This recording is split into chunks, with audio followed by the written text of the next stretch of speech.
ఇక ఈరోజు నాగర్ కర్నూలు జిల్లా ప్రధాన వార్తలు చూసినట్లయితే నాగర్ కర్నూలు జిల్లా కేంద్రంలోని నాగార్జున ఫర్టిలైజర్ సంబంధించినటువంటి యజమాని తెలకపల్లి మండలం జమిస్తాపూర్ చెందినటువంటి రైతులను డిఏపి అమ్మడంలో మోసం చేశారని చెప్పేసి డిఏపి 28-28 కొంటే 2020 ఇచ్చి మోసం చేయడంతో పాటు మళ్ళీ దబాయించి మమ్మల్ని ప్రలోభాలకు గురి చేస్తున్నారని చెప్పేసి రైతులు ఆవేదన వ్యక్తం చేసినటువంటి పరిస్థితి కనిపించింది. కలెక్టరేట్ వద్దకు మోసం చేసినటువంటి నకిలీ తీసుకొని వస్తే అతను వచ్చి అడ్డుకొని ఫిర్యాదు చేయొద్దు, మీకు ఏం కావాల్సిన ఇస్తానని చెప్పేసి ప్రలోభాలకు గురి చేశారని చెప్పేసి, డబ్బులు అధికంగా ఇస్తానని చెప్పాడని చెప్పేసి, అయినా మేము వినకుండా మా గ్రామానికి మేము తిరిగి వచ్చామని చెప్పేసి ఈ విషయమంతా కూడా వివిధ ఛానళ్ళు పత్రికల్లో వచ్చినప్పటికీ అధికారులు అతని పైన ఆ షాప్ యజమాని నాగార్జున ఫర్టిలైజర్ షాప్ సంబంధించినటువంటి యజమాని పైన ఎలాంటి చర్యలు తీసుకోకపోవడం విడ్డూరంగా ఉందని చెప్పేసి ఇప్పటికైనా ఉన్నతాధికారులు ప్రజాప్రతినిధులు స్పందించి వెంటనే నాగర్ కర్నూలు జిల్లా కేంద్రంలో రైతులను మోసం చేస్తున్నటువంటి నాగార్జున ఫర్టిలైజర్ షాప్ సీజ్ చేసి ఆ యజమాని పైన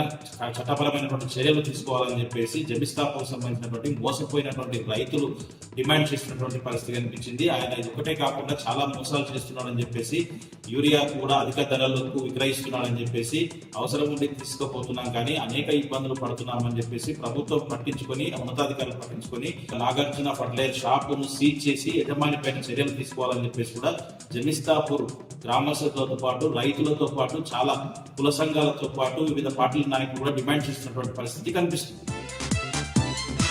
మరొక వార్త చూసినట్టయితే రేపు వినాయక చవితి ఉన్న సందర్భంగా మట్టి వినాయకుల్ని వాడాలి, పర్యావరణాన్ని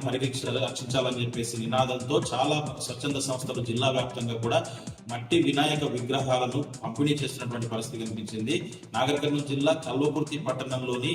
మార్నింగ్ వాకర్స్ కాలేజీ గ్రౌండ్కి వచ్చేటువంటి మార్నింగ్ వాకర్స్ అంతా కూడా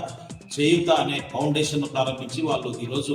స్థానిక హనుమాన్ దేవాలయం వద్ద మట్టి వినాయకుల విగ్రహాలను చాలా మంది కూడా పంపిణీ చేసినటువంటి పరిస్థితి కనిపించింది. వారు మాట్లాడుతూ మట్టి వినాయక విగ్రహాలను పూజిస్తే పర్యావరణాన్ని పరిరక్షించిన వాళ్ళు అవుతాం కాబట్టి ఖచ్చితంగా మేము పంపిణీ చేసినటువంటి మట్టి వినాయకులను పూజించండి, నిమజ్జనం చేసిన తర్వాత కూడా ఈ పర్యావరణాన్ని అది పరిరక్షిస్తుంది కాబట్టి మేమే కాకుండా చాలా మంది కూడా ఈ విగ్రహాలను పంపిణీ చేయాలి, అలాంటి మట్టి విగ్రహాలని పూజించాలని చెప్పేసి కూడా చేయుత ఫౌండేషన్ కల్వకుర్తిలోని మార్నింగ్ వాకర్స్ అంతా కూడా పిలుపునిచ్చినటువంటి పరిస్థితి కనిపించింది. ఈ కార్యక్రమంలో చాలా మంది కూడా పాల్గొని వాళ్ళు చేస్తున్నటువంటి ఈ సేవా కార్యక్రమం మట్టి విగ్రహాల పంపిణీ చూసి వాళ్ళను అభినందించినటువంటి పరిస్థితి కనిపించింది. మరొక వార్త చూసినట్లయితే నాగర్ కర్నూలు జిల్లా చారగొండలో డీజిల్ దొంగలు రెచ్చిపోయినటువంటి పరిస్థితి కనిపించింది. చారగొండ మండల కేంద్రంలో రాత్రి ఆపి ఉన్న లారీల నుంచి డీజిల్ ను గుర్తు తెలియని వ్యక్తులు దొంగిలించారు. సూర్యాపేట నుంచి 3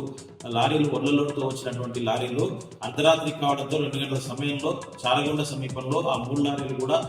డ్రైవర్లు క్లీనర్లు ఆపుకొని వాళ్ళు అక్కడి నుండి నిలిచారు. అయితే గుర్తు తెలియని వ్యక్తులు